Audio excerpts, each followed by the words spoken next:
Santo anjo do Senhor, meu zeloso guardador, se a ti me confiou a piedade divina, sempre me reges, me guarde, roga e me ilumina. Amém. A cruz sagrada seja minha luz, não seja o dragão meu guia. Retira-te, Satanás, nunca me aconselhe coisas vãs. É mal que tu me ofereces, e tu mesmo do teu veneno. Amém. Levanta-se Deus, intercedendo a bem-aventurada sempre Virgem Maria, São Miguel Arcanjo, toda a milícia celeste, que sejam dispersos teus inimigos e fujam todos quantos os odeiam. Em nome do Pai, do Filho e do Espírito Santo. Amém. Meus queridos e estimados filhos e filhas, como disse anteriormente no início da celebração com a procissão, damos início então à nossa Semana Santa. Só para que a gente entenda, porque também há muita confusão sobre isso, até a quinta-feira santa, ao pôr do sol, nós estamos dentro do tempo da Quaresma. Mesmo hoje, eu utilizando a cor vermelha, nós estamos ainda no tempo quaresmal. A Quaresma vai se encerrar com o pôr do sol da quinta-feira santa, e aí, com a missa da Ceia do Senhor e do lava-pés, então nós damos início ao tempo pascal. Então nós estamos nesse período, vamos dizer assim, de transição. Mas só que começar a Semana Santa com a procissão de Ramos, com o Domingo de Ramos, tem um significado muito importante para nós, e que muitos acabam nem percebendo ou não dando o devido valor. Então, a procissão de Ramos significa que nós, povo de Deus, nos colocamos a caminho. A caminho de quê? A caminho de fazer a experiência com Cristo, com Deus, que se entregou por amor a cada um de nós e nos deu a salvação. Em outras palavras, a procissão de Ramos também significa o nosso discipulado. Discipulado este que nós recebemos a partir da graça do nosso batismo. E o discipulado nada mais é do que imitar os passos de Jesus. E isso nós nunca podemos perder de vista, porque quando nós tentamos imitar outras pessoas que não seja Jesus Cristo, nós infelizmente podemos colocar pessoas no lugar que deveriam ser de Deus no nosso coração, e precisamos tomar cuidado. E aí, quando nós chegamos aqui à igreja com as portas fechadas e o sinal de bater 3 vezes com a cruz na porta, as 3 batidas lembrando as pessoas da Santíssima Trindade. Mas como eu disse, Cristo bateu as portas da humanidade para que pudesse nos unir novamente a Ele. Ele bateu as portas, não veio e não entrou de forma obrigatória. Ele não forçou nada, mas sim foi se fazer morada nos corações que foram se abrindo para Deus e para a sua graça. E isso também nós precisamos ter em vista. Por quê? Um tempo atrás eu fui fazer uma visita a um enfermo, era um senhor, e aí a esposa insistindo muito, enfim, e aí fui fazer essa visita. Aí eu chego na casa, a mulher simplesmente me tranca na sala com o marido, tipo assim, para, dinheiro agora. E aí, eu conversando com o senhor, falei: não, sua esposa pediu para eu vir aqui dele. Padre, eu vou ser muito sincero com o senhor. Padre, minha esposa que está me enchendo a paciência. Por quê? Eu não acredito. Eu não acredito nesse negócio de unção, de óleo, porque eu não sou cristão. Sou batizado, mas nunca vivi e não quis abraçar a fé dessa maneira. Mas minha esposa que fica enchendo a paciência. Aí eu chamei a esposa. Eu falei: olha, a senhora precisa também respeitar a decisão do seu marido. A senhora pode concordar ou discordar, mas isso não faz diferença. Ele que tem que querer receber a unção, ele que tem que querer dar o primeiro passo, e não Deus ser, desculpa a expressão, Deus ser enfiado goela abaixo na vida de qualquer pessoa. Deus não quer isso. Deus não quer que ninguém esteja ao lado dele por obrigação, mas por amor, com o coração agradecido e que queira realmente trilhar o caminho junto dele. Que as pessoas esquecem disso. Deus, ele vai de todas as formas respeitar a nossa decisão, mesmo que essa decisão seja: não quero estar aqui, não quero estar próximo de Deus. Por mais que doa o coração dele, ele vai respeitar essa decisão. E nós também precisamos aprender a respeitar. O que a gente pode fazer é rezar, pedindo a Deus que ajude, pedindo para que a pessoa se converta. Mas, e aí, não adianta querer obrigar pai, mãe, filho, esposa, amigo, amiga, irmão, porque quem vem de maneira obrigada não permanece muito tempo, porque não está ali com as motivações corretas. E não adianta querer brigar. Tem hora que eu escuto muito isso: padre, eu vim me confessar porque eu briguei com meu esposo. Eu chamei ele para vir na missa, ele falou que não quis, e aí começou a quebradeira. Padre, eu briguei com meu filho. Ele não quis, eu chamei ele vir para a missa e ele não quis vir. Já chamei a atenção, fui de castigo, como se isso fosse adiantar alguma coisa.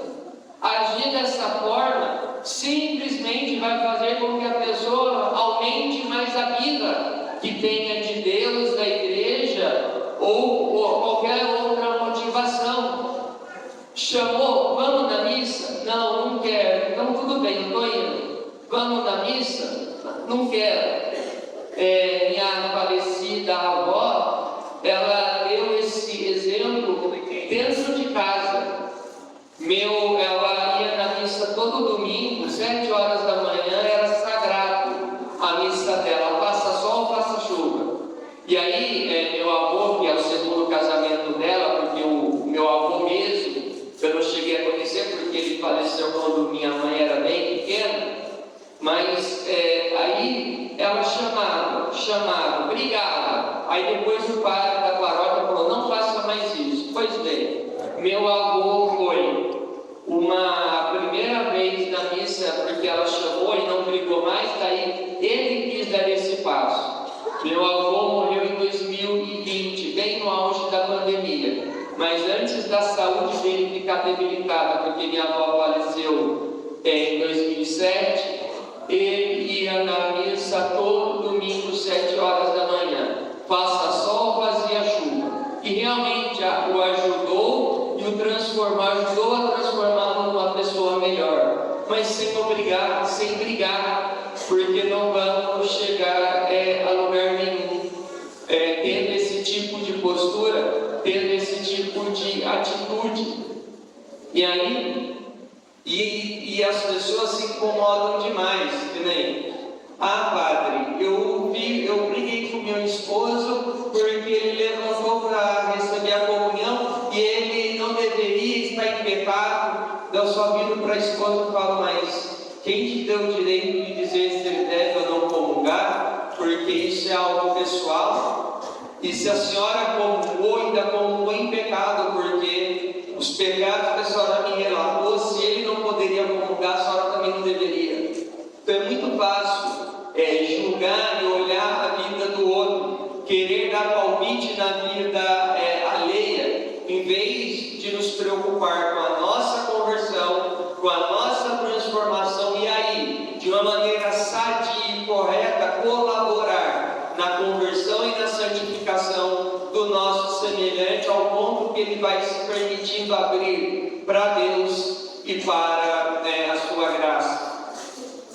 E na segunda leitura de hoje da carta aos Filipenses, continuando essa reflexão, nós temos, para mim, um dos ensinamentos mais bonitos de Paulo. Paulo diz, logo no começo da leitura, que Cristo esvaziou-se de si. Pois bem, o verbo esvaziar, na tradução do grego para o português, não seria o mais adequado, mas era o que mais se aproximava com a palavra do grego, que era kenosis. Kenosis, que tem a sua raiz no verbo keno, enfim, significa realmente abrir mão de tudo ou perder tudo. Como assim? O verbo keno, kenosis, ele era aplicado em quais circunstâncias dentro da tradição do povo grego? Ele era aplicado a pessoas que cometeram crimes hediondos. Aqui vamos falar de assalto e também aqueles que tiram a vida do seu semelhante. Eram pessoas totalmente que tiveram atitudes imorais e que deveriam ser colocadas à margem da sociedade e responder por tais crimes. Ou escravo, que perdeu a sua liberdade, que não tem valor algum, e ali simplesmente está para poder obedecer o seu senhor, ou aquele que comprou e o adquiriu. Paulo aplica esse verbo a Jesus Cristo. Não que Jesus tenha sido um homem ruim ou um homem imoral, mas que abdicou de muita coisa para poder estar presente no nosso meio. Nós não negamos que Jesus é Deus, mas só que para que o ser humano Jesus, com a sua divindade, pudesse se encarnar, Jesus abre mão da sua glória. O estado de glória que era estar no Pai com o Espírito. Jesus abre mão de tal dignidade para poder se encarnar. A glória de Jesus, ou o estado de glória de Jesus, só vai retornar quando? Na ressurreição.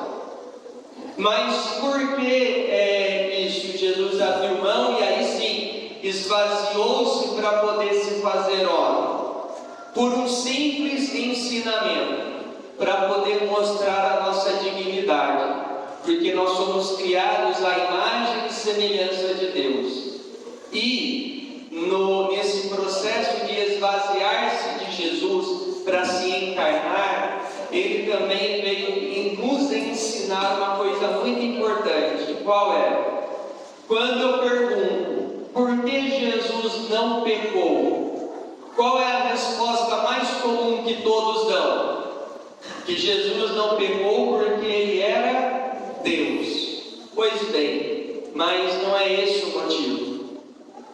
Jesus, ele simplesmente se esforçou em não pecar e a partir daí a sua divindade se manifestar. Por quê? Para poder restaurar a nossa divinidade.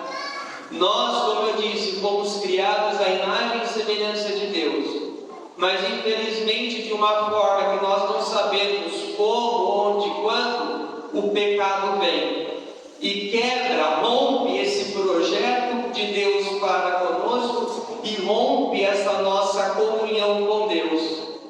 E aí Jesus, ao se esvaziar, ao se encarnar, se esforçar em não pecar, é para poder mostrar para você, para mim, para todos nós, que nós não nascemos para o pecado, nós não nascemos para o erro, nós nascemos para ter uma vida virtuosa, nós nascemos para poder ter comunhão com Deus e nos tornar realmente sua imagem e semelhança no decorrer da nossa caminhada.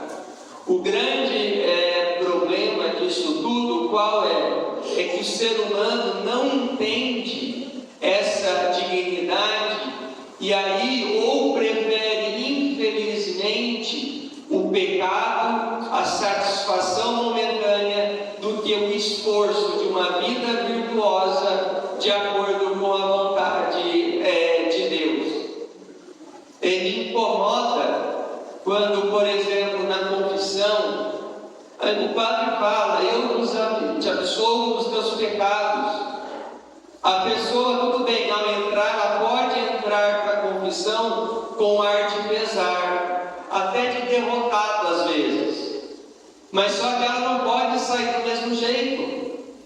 Se o padre diz: eu te absolvo dos teus pecados, e a pessoa foi sincera, como que ela pode sair ainda como derrotada? Ou sair com esse sentimento? Brincar com a graça de Deus, brincar aqui, entre aspas, não valorizar a graça de Deus e não valorizar o quanto Deus se importa com cada um de nós. Mas só que o grande problema, que quando nós falamos da vida de erro, de pecado, enfim, é que muitas vezes nós não temos uma vida virtuosa, não nos aproximamos tanto de Deus, porque no fundo nós não queremos deixar aquela situação de pecado, nós não queremos deixar aquela situação de erro e insistimos nela. Aí tem hora que, eu não sei, é uma força maior do que eu, essa força maior do que você é a sua vontade, é o seu querer.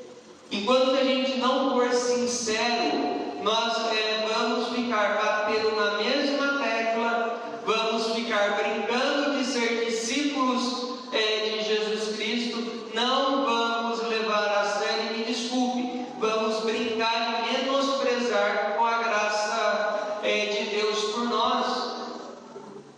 E quando nós falamos dos mandamentos, não é uma obrigação a ser seguida, mas é um porquê que nós estamos aqui, um porquê que nós somos discípulos e um porquê que nós abraçamos determinado caminho. É o que dá sentido para a nossa relação com Deus, é o que deveria dar sentido à nossa vida, é o que deveria também nos fazer levantar todos os dias. Mas não, e aí, enquanto a pessoa não entende que nós temos um porquê, que nós temos uma missão de estarmos aqui, e Deus que vai nos guiar por esse caminho, se nós não tivermos essa ciência, aí nós vamos colocar outras coisas no lugar de Deus. Vamos colocar outras situações no lugar de Deus no nosso coração. E aqui pode ser pessoas, dinheiro, poder, vaidade, enfim. E é por isso também que, infelizmente, até no nosso meio cristão, nós temos pessoas que acabam tendo dificuldades na sua saúde emocional, na sua saúde mental, porque não tem propósito, porque não tem porquê, ou não entendem o porquê que nós estamos aqui e o porquê que Deus nos quer ao lado dele. Aí nós vamos ter uma vida sem sentido, e aí o desânimo pode bater, e aí é por isso que a pessoa vai desistindo de Deus, vai desistindo de se tornar uma pessoa virtuosa, ou até o ponto, infelizmente, de desistir da própria vida. Nós precisamos tomar muito cuidado para que isso não aconteça conosco e também ajudar para que isso não aconteça com os nossos com o nosso semelhante. E é isso que a primeira leitura encerra essa nossa reflexão. Logo na primeira leitura é dito que o servo recebeu língua adestrada. Língua adestrada aqui não é de falar mal, não é de julgar ou simplesmente de apontar o erro. É de se permitir guiar por Deus e saber o momento certo de se posicionar e saber o momento certo do que falar e de como falar. Mas parece que a gente esquece isso. E aí nós podemos ver uma situação que deveria ser corrigida, mas a pessoa precisa ter um pouco mais de jogo de cintura, mas acaba não fazendo. E aí fala coisa que não devia, fala coisas demais, e aí uma situação que seria mais fácil de se resolver, aí ganha uma proporção enorme. E isso também é dito na primeira leitura, que Deus abriu os ouvidos. Nós realmente precisamos abrir os nossos ouvidos para poder conseguir discernir a voz de Deus das outras vozes que vêm nos incomodar, seja a nossa própria voz, a voz do tentador, a voz dos outros, a voz do mundo que nós estamos aí fora. Mas nós só vamos conseguir discernir e ouvir a voz de Deus se estivermos próximo dele. E nós só vamos estar próximos de Deus como? Pela participação na Eucaristia, pelo sacramento da confissão e por uma vida de oração e a meditação da palavra de Deus. Caso contrário, nós não vamos estar próximos de Deus e não vamos conseguir discernir a sua voz. O que é pior, podemos confundir outras vozes com a voz de Deus e aí nos encaminhar por uma situação de pecado, e o que é pior, ainda levar outras pessoas a irem pelo mesmo caminho, e nós não podemos permitir que isso aconteça. Então, que realmente nesta Santíssima Eucaristia, voltando o nosso coração para Deus, que seja o início desta nossa caminhada para celebrarmos a vida, paixão, morte e ressurreição de Jesus. Que as celebrações da Semana Santa, com o início do dia de hoje, nós também já possamos colher os frutos da nossa penitência e que realmente possamos ter nos tornado pessoas melhores, para que o homem velho fique no sepulcro e que o homem novo ressuscite com Jesus Cristo. E é isso que nós buscamos e nos esforçamos para poder celebrar esta semana. No instante de silêncio, ainda sentados, meditemos sobre a palavra de Deus e que ela dê seus frutos na vida de cada um de nós. Louvado seja nosso Senhor Jesus Cristo. Para sempre seja louvado.